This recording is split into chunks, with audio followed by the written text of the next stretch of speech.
নমস্কার বন্ধুরা, আশা করি তোমরা ভালো আছো। আজকে আমি বানাবো নিমকি। নিমকি বানানোর জন্য প্রথমে আমি এখানে নিয়ে নিলাম ময়দা নিয়ে এখানে আমি একটু তেল দিয়ে আর লবণ আর 1.5 চামচ চিনি দিয়ে ভালো করে ময়াম দিয়ে নেব।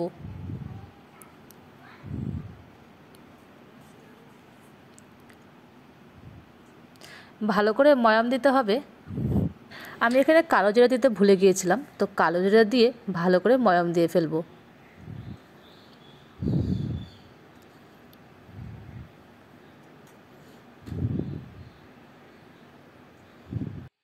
তারপরে অল্প অল্প জল দিতে দিতে আমি আটাটাকে মাখিয়ে নেব।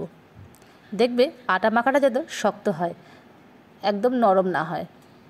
আটা মাখাটি আমি 10 মিনিটের জন্য রেখে দেব। আর কড়াইয়ের মধ্যে তেল গরম বসিয়ে দিয়েছি। তারপর আটাটাকে নিয়ে আমি গোল করে নেব 5টা, যাতে বেলতে সুবিধা হয়। আমি এটাকে ভালো করে বেলে নিয়ে নিমকির আকারে চাকু দিয়ে কেটে নেব।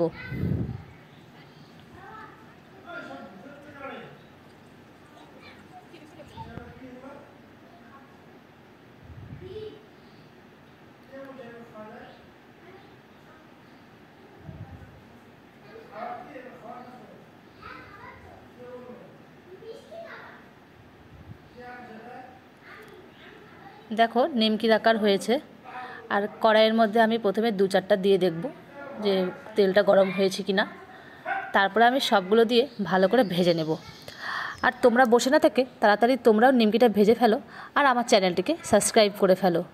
তো দেখো নিমকিটা ভাজা হয়ে গেছে। নিমকিটা খেতে দারুণ হয়েছে, একদম মুচমুচে।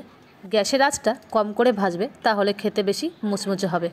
আমার এই নিমকি ভাজাটা যদি ভালো লেগে থাকে তাহলে আমার চ্যানেলটিকে লাইক, কমেন্ট, শেয়ার করে দেবে।